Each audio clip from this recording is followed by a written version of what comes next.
योगिनः कामदं मोक्षदं चैव ओंकाराय नमो नमः। अविरल शब्द घनौघ प्रक्षालित सकल भूतलकलंका मुनिभिरुपासित तीर्थ्या सरस्वती हरतुनोदृतम् अज्ञानतिमिरान्धानां ज्ञानाञ्जनशलाकया चक्षुरुन्मीलितं येन तस्मै श्रीगुरवे नमः। श्री परम गुरुवे नमः। परम्पराचार्य श्री गुरुभ्यो नमः। सकल कलुष विध्वंसकं श्रेयसां परिवर्धकं धर्म संबंधकं भव्य जीवन प्रतिबोधकारकमिदं शास्त्रं श्री रत्न करंडक श्रावकाचार्य नामधेयम् अस्य मूल ग्रंथकर्तारः श्री सर्वज्ञ देवास तदुत्तर ग्रंथकर्तारः श्री गणधर देवाः प्रति गणधर देवास तेषां वचोनुसार मासाद्य श्रीमद् आचार्य प्रवर श्री समंत भद्र देवै विरचितं मंगलम भगवान वीरो मंगलम गौतमो मणि मंगलम कुंद कुंदाद्यो जैन धर्मोस्तु मंगलम सर्वमंगल मांगल्यम सर्वकल्याणकारकम प्रधानम सर्वधर्माणां जैनम जयतु शासनम जैनम जयतु शासनम। नमः श्रीवर्धमानाय निर्धूत कलिलात्मने सालोकानां त्रिलोकानां यद विद्यादर्पणायते जिनके उर में कल कल बहती शुद्ध चेतना की धारा समतामय सम्यक्त्वमणि से जिनने निज को श्रृंगार वचनों के मोती बरसाते अमर रहे चिंतन नागर मेरे उर में आप विराजो गुरुवर अभिनंदन सा गुरुवर। पंच परमेश्वर भगवान की मूलायक श्री एकधराट वृषभनाथ भगवान की देवपुरी एवं श्रवणोदय विराजमान चैतन्य चमत्कारी चिंतामणि पार्श्वनाथ भगवान की कार्तिक नयाचार्य आचार्य भगवंत श्री समंत भद्र महाराज की चारित्र चक्रवर्ती प्रथमाचार्य गुरुवर श्री शांति सागर चारित्र चक्रवर्ती प्रथमाचार्य गुरुवर श्री शांति सागर जी महाराज की परम पूज्य समाधि सम्राट अभीक्ष्ण ज्ञानोपयोगी वात्सल्य मूर्तिमम दीक्षा गुरुवर्य षष्ठम पट्टाचार्य गुरु अभिनंदन सागर जी महाराज की पूज्य आचार्य प्रवर श्री रैण सागर जी महाराज की वर्तमान सप्तमाचार्य अनेकांत सागर जी महाराज की समाधिस्थ आचार्य निजानंद सागर जी महाराज की द्वादशांग जिनवाणी माता की बोले आचार्य श्री सागर जी गुरुदेव की जय बोले संघ की जय। घंटों महीनों सालों की प्रतीक्षा सालों की तो नहीं घंटों और दिवसों की प्रतीक्षा के उपरांत लगभग सुनते हैं 66 दिन का समय गुजर गया और 66 दिन के संतराल में प्रभु की वाणी खिली नहीं। जनता आकुल व्याकुल हो गई। अगर मैं प्रवचन करते हुए मात्र 1 मिनट के लिए मौन हो जाऊं आपके मन में हजारों प्रश्न उठेंगे। महाराज गुस्सा हो गए क्या? महाराज नाराज हो गए क्या? पता नहीं क्या हुआ? महाराज कुछ बोल नहीं रहे क्या? महाराज भूल तो नहीं गए? महाराज जी को बोलना क्या है? आप सोचिए 1 मिनट नहीं 2 मिनट नहीं 1 दिन नहीं 2 दिन नहीं पूरे के पूरे 66 डेज यानी 66 दिन तक लगातार प्रभु की दिव्य ध्वनि नहीं की। प्रभु तैयार थे, सुनने वाले तैयार थे, लेकिन उसके बाद भी पता नहीं क्या ऐसा बीच में कम पड़ रहा था, क्या ऐसी घटना घट गई। माइक था, करंट नहीं था, क्या हुआ कुछ पता नहीं चला। तब आचार्य प्रवर कहते हैं उस शख्सियत का अभाव था, उस व्यक्तित्व का अभाव था, उस व्यक्ति का अभाव था जो प्रभु और हमारे बीच में बैठकर प्रभु की उस वाणी को हम तक प्रेषित कर सके, जिसे जैन सिद्धांत में गणधर परमेष्टि कहा जाता है।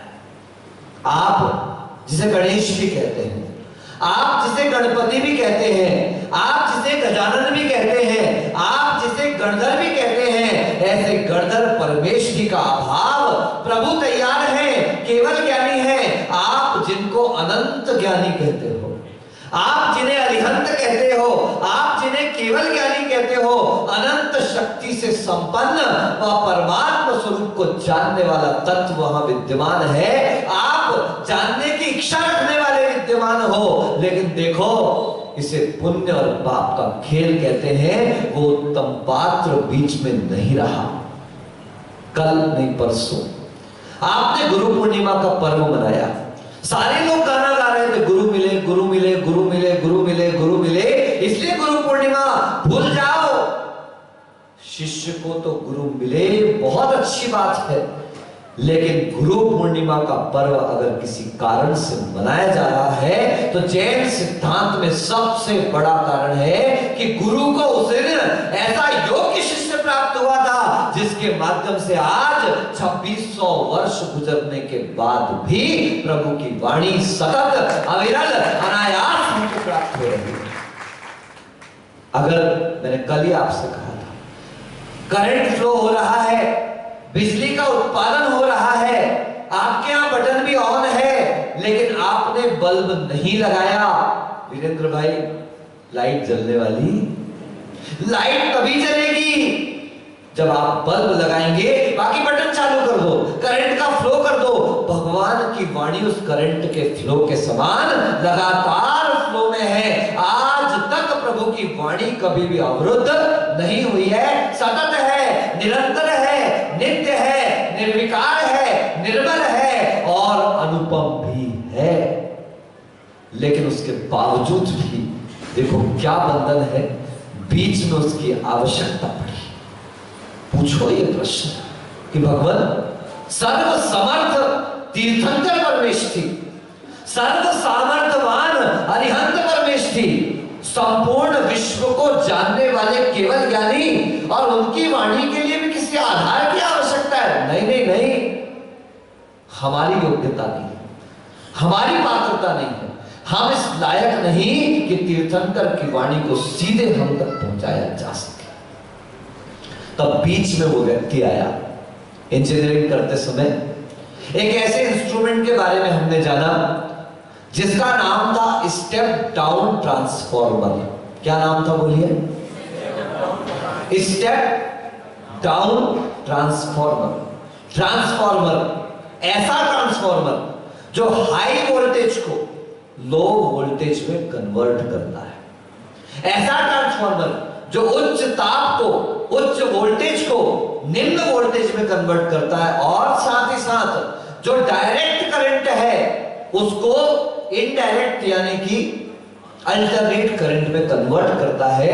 हिंदी में कहते हैं प्रत्यावर्ती धारा को वह आवर्ती धारा में परिवर्तित करता है।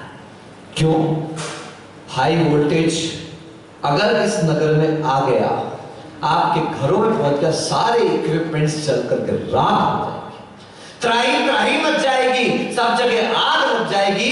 इसलिए नगर के बाहर सब स्टेशन बनाए जाते हैं, वहां पर ट्रांसफार्मर लगाए जाते हैं, और वो ट्रांसफार्मर हाई वोल्टेज को लो वोल्टेज में कन्वर्ट करके शहर में प्रेषित करते हैं, प्रोवाइड करते हैं। वो डायरेक्ट करंट को अल्टरनेट करंट में परिवर्तित करके आपके नगर में प्रवाहित करते हैं, ताकि उस करंट का उपयोग आप सामान्य जन अपने दैनिक उपयोग में ले सके। प्रभु की वाणी हाई वोल्टेज है। क्या है प्रभु की वाणी? उच्च ताप, उच्च वोल्टेज, उच्च विभव, ऐसा वैभव है। हमारी औकात ही नहीं कि हम प्रभु की वाणी को समझ पाए। तब हम दोनों के बीच में एक स्टेप डाउन ट्रांसफॉर्मर यानी गणधर परमेष्टि का प्रवास होता है। गणधर परमेष्टि आते हैं, प्रभु की वाणी को झेलते हैं, और हम सबकी योग्यता अनुसार वो उनके माध्यम से प्रवाहित हो जाती है। ऐसे अंतिम शासन नायक जिनके शासन में हम सब विराजमान है, ऐसे प्रभु वर्धमान कौन से भगवान? कैलाश जी, महावीर, अतिवीर, सन्मति, वीर कहूं नहीं, ऐसे प्रभु वर्धमान। पर महाराज हम तो महावीर कहते आए हैं, हम तो वीर कहते आए हैं, हम तो सन्मति कहते आए हैं, हम तो अतिवीर कहते आए हैं। याद रखना, ये भगवान महावीर का मुख्य नाम नहीं, ये सारे के सारे गुण नाम है। कैसे नाम है? आपने मुझे कह दिया प्रखर वक्ता, ये मेरा नाम थोड़ी ना है, ये तो आपने किसी गुण को देख करके कह दिया, लेकिन मेरा नाम तो अनुभव सागर है। ऐसे ही भगवान का नाम था वर्धमान, लेकिन उपसर्गों को जीतने के कारण वे महावीर कहलाए। उन्होंने विरोधियों को जीत लिया, वे वीर कहलाए। उन्होंने सबको परास्त किया, कर्मों को परास्त किया, वे अतिवीर कहलाए। और उनको देखकर दो मुनिराजों के संशय का हरण हो गया, इसलिए वे सन्मति कहलाए। लेकिन जन्म से अगर कोई नाम निर्धारित हुआ तो कौन सा? बोलो, क्या मतलब है वर्धमान का? जो निरंतर वृद्धि को प्राप्त हो रहा है, निरंतर विकास को प्राप्त हो रहा है, जिसकी आत्मा में श्रद्धा के अविभागी प्रतिक्षेद प्रतिक्षण विकास को प्राप्त होते चले जा रहे हैं। ऐसे हमारे अंतिम शासन नायक, वर्तमान शासन नायक, जिनका नाम है वर्धमान। पुरुषार्थ करना चाहिए कि कोई आपसे पूछे तो महावीर ना कहूं, क्या कहूं? हम वर्धमान का कल्याणक बनाए, हम वर्धमान का नाम ले, क्योंकि शास्त्रों की प्रमुख व्यवस्था में नाम कौन सा? वर्धमान नाम आता, वर्तमान नाम आता है। ये बाकी सारे नाम उनके गुणों से जुड़े हुए नाम। ऐसे वर्तमान शासन नायक प्रभु वर्धमान के समूह शरण में प्रमुख गणधर के रूप में विराजमान थे गौतम स्वामी। 66 दिन के बाद जब वो इंद्रभूति ब्राह्मण किसी प्रभाव से, जैसा आपको कल नहीं परसों कथाएं सुनने को मिली थी, शायद माता जी ने सुनाई थी, वे समूह शरण में पहुंचे और समूह शरण के बाहर ही क्या खड़ा हुआ था? बोलो ना, मान स्तंभ खड़ा। नाम भी देखो, मान को स्तंभित कर दे रहे। इतने ऊंचे मान स्तंभ बनाए जाते थे, ऐसे शिखर बनाए जाते थे। गुरुवर आचार्य विद्यासागर जी महाराज लिखते हैं, गगन चूमते शिखर है, गगन चूमते शिखर है, भूस्पर्शी क्यों द्वार, देखो हमसे कह रहे नत बन मद मदधार। मंदिर का शिखर जैसे आसमान चूम रहा हो, मान स्तंभ जैसे आसमान चूम रहा हो, और जाओ जूना मंदिर में, जैसे ही गेट में घुसो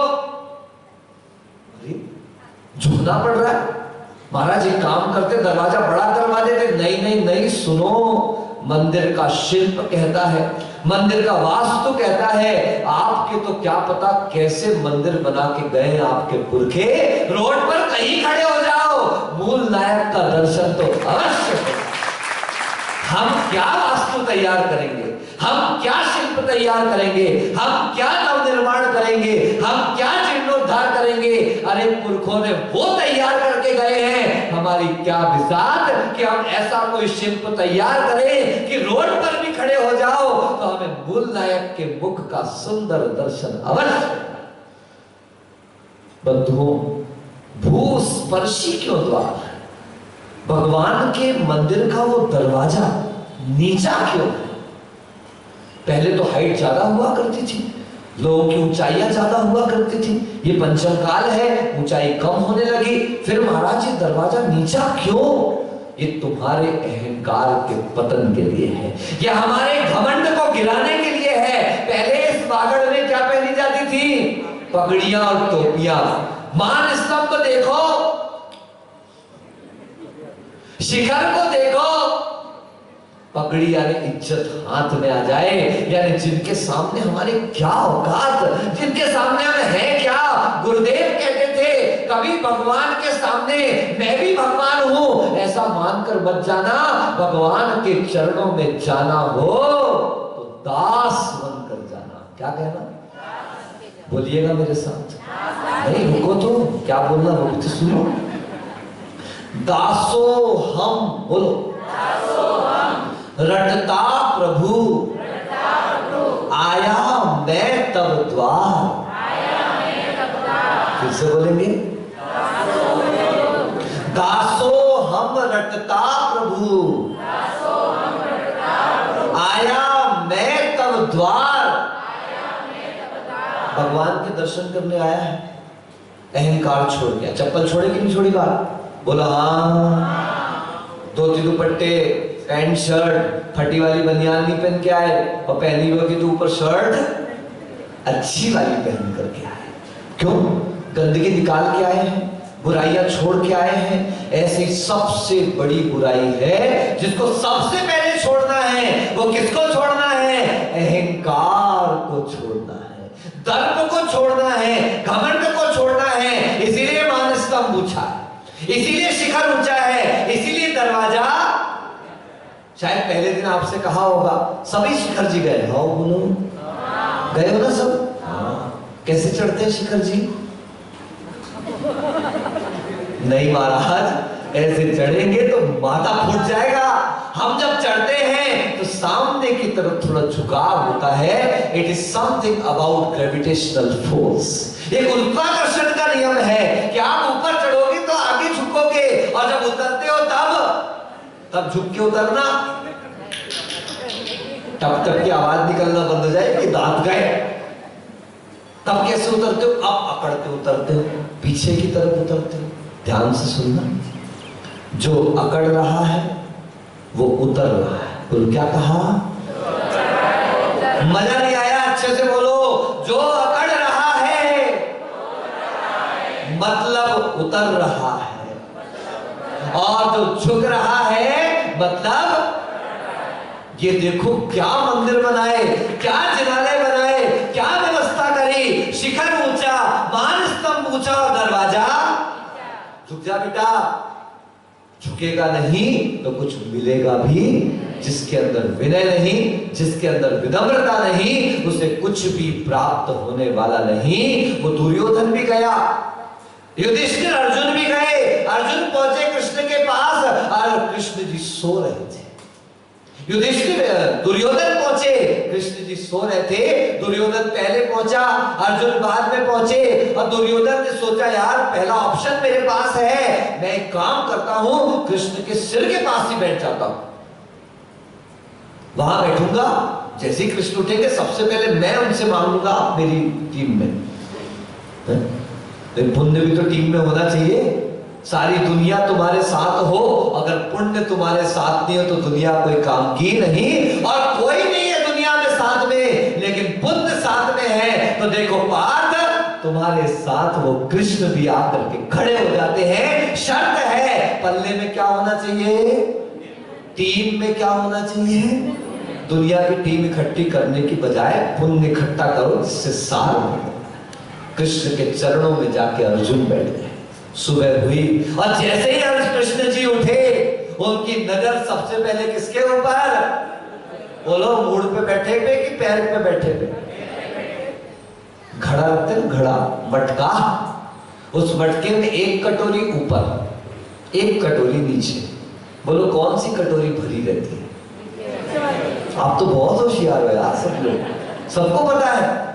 पता है तो समझो, जानो, अपने जीवन में उतारो कि जो विनम्र होता है, निम्न बन के चलता है, झुक करके चलता है, प्रभु के सामने जाकर दास बनने की बात को स्वीकार करता है, वो कहता है, दासो हम रटता प्रभु, आया मैं तब द्वार, द दर्शन ही हट गयो, सोहम रहो प्रकाश।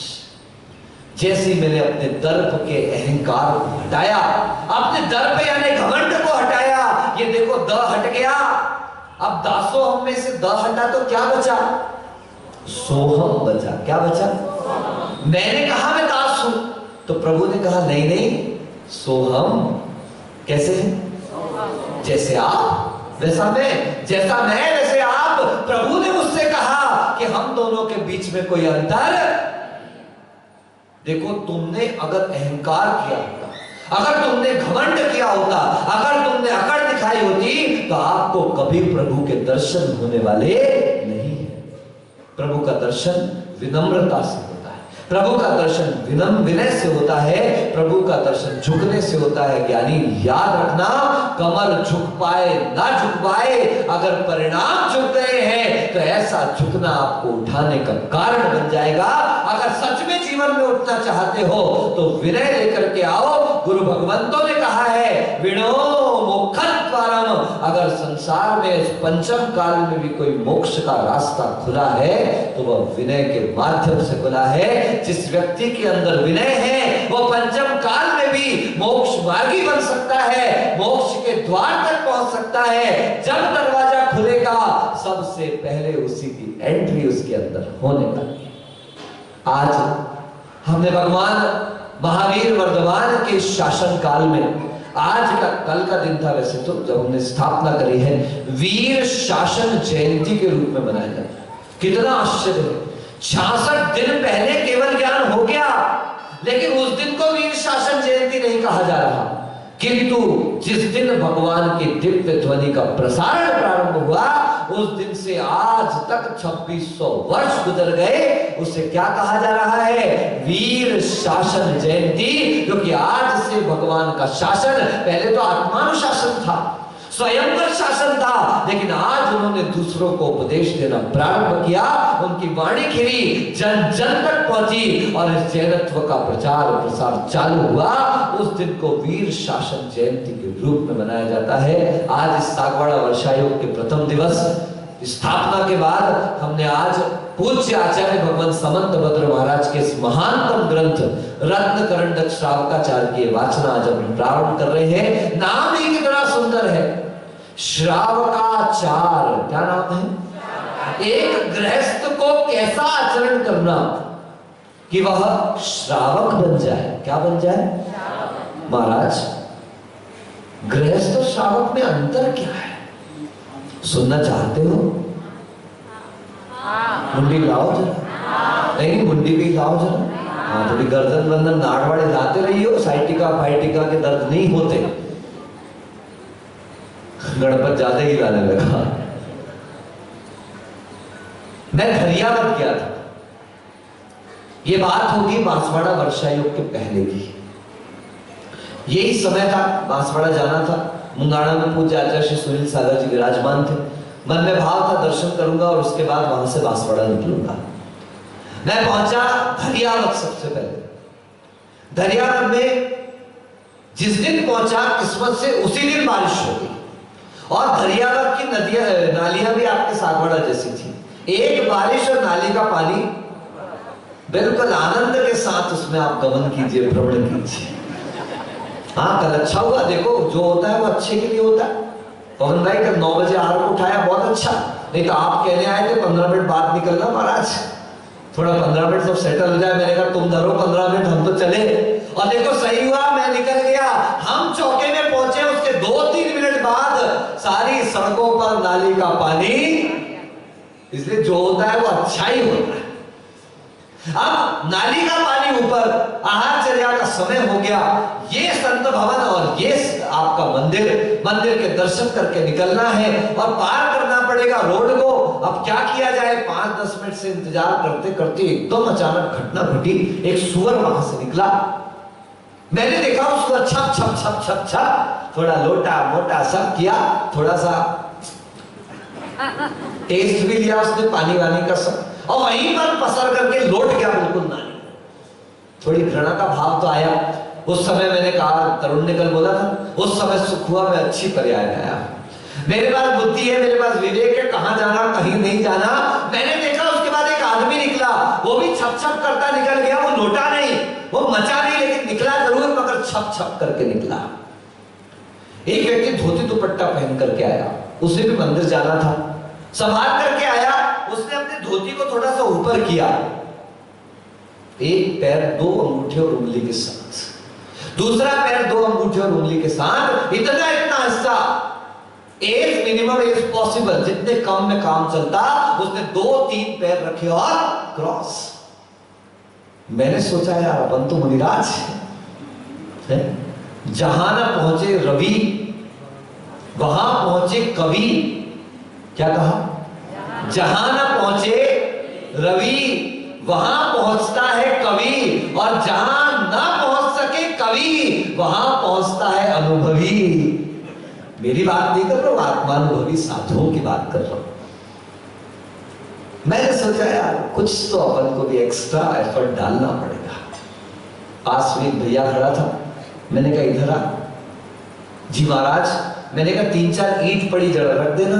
उसने 1 ईंट रखी, 2 ईंट रखी, 3 ईंट रखी, हमने ईंट के ऊपर पैर रखा और 4 व्यक्तित्व आपके, अभी ताली बात में है, 4 व्यक्तित्व आपके पास है। एक वो सुअर, एक वो सामान्य व्यक्ति, एक वो धोती दुपट्टे वाला व्यक्ति, और एक ये अनुभवी।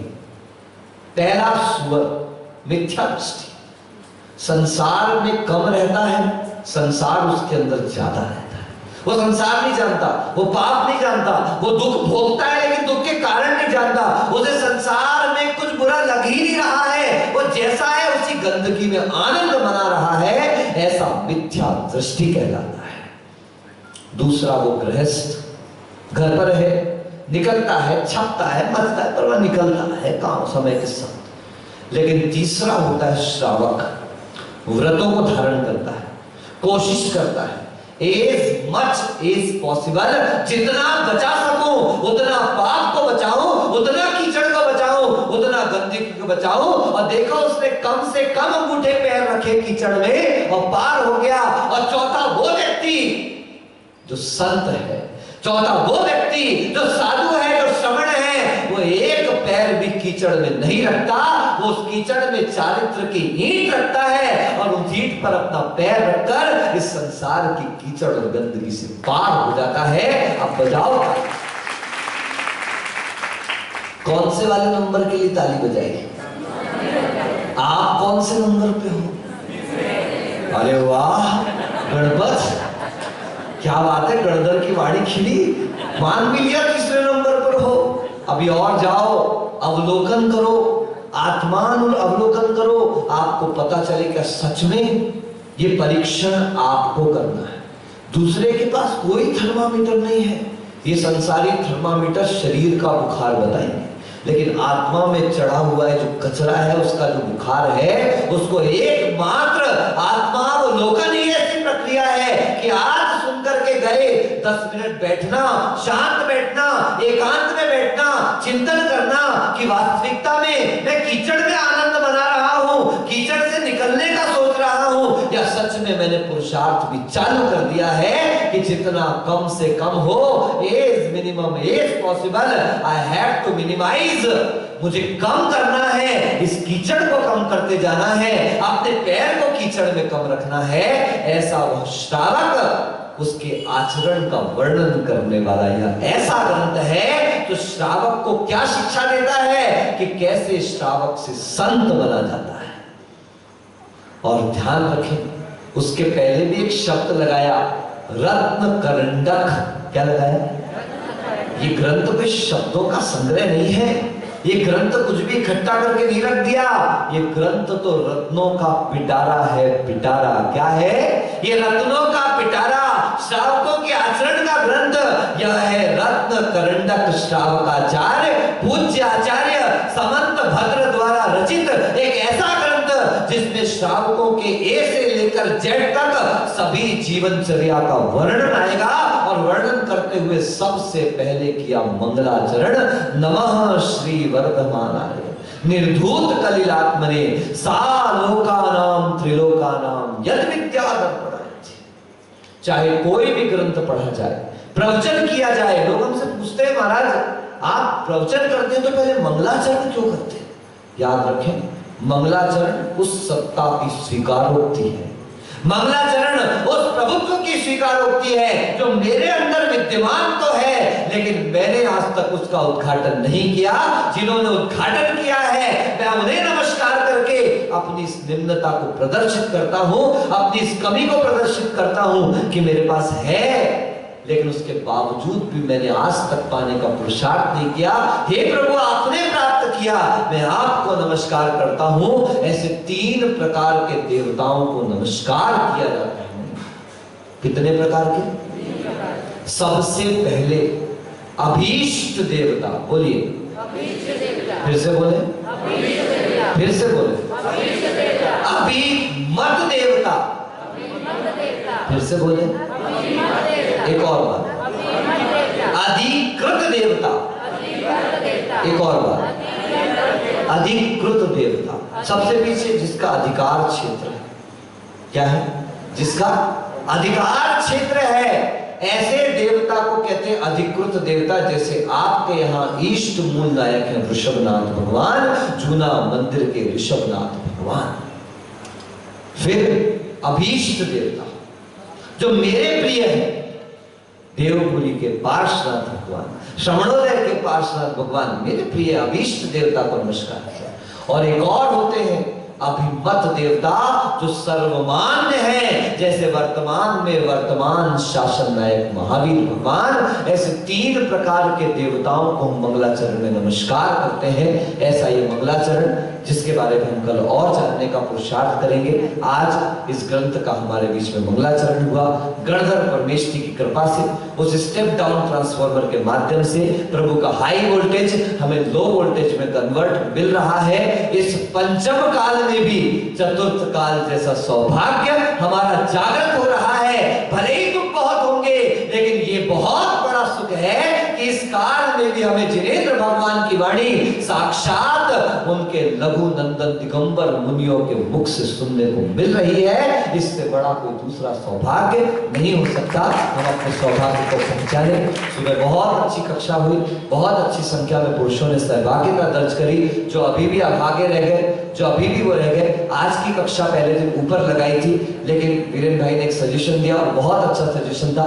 हमें सोशल डिस्टेंसिंग रखना है, इसलिए कल की कक्षा सुबह की इसी हॉल में लगेगी। महिलाओं से मेरा विनम्र निवेदन है कि जो भी अभिषेक में यहाँ पर महिलाएं आए, वो 7:30 बजे इस परिसर को खाली कर दें और 8 बजे तक भूल जाएं कि सागवाड़ा में कोई बोर्डिंग भी है। सुन लिया आप? 8 बजे तक भूल जाएं कि सागवाड़ा में कोई बोर्डिंग भी है। और कल से कृपया करके सुबह के समय का ध्यान रखें। 8:15 साढ़े 8 का समय 9 बजे की तरफ जा रहा है। इन लोगों को दुकान भी खोलना पड़ता है, आपको रोटी भी बनानी पड़ती है। ऐसा मैं नहीं बोल रहा, फिर बाद में आप ही कहोगे महाराज आपको क्या पता, आप तो 10 बजे तक लगे हुए थे। हमको दुकान भी खोलनी पड़ती है, हमको रोटी भी बनानी पड़ती है। इसलिए आप समय का ध्यान रखें, मैं भी समय का ध्यान रखूंगा इन्हीं भावनाओं के साथ कि समय का ध्यान रखते हुए हम वास्तविक समय यानी आत्मा के स्वरूप को पहचान सके। बोले गुरुदेव आचार्य अभिनंदन सागर जी मुनि महाराज की।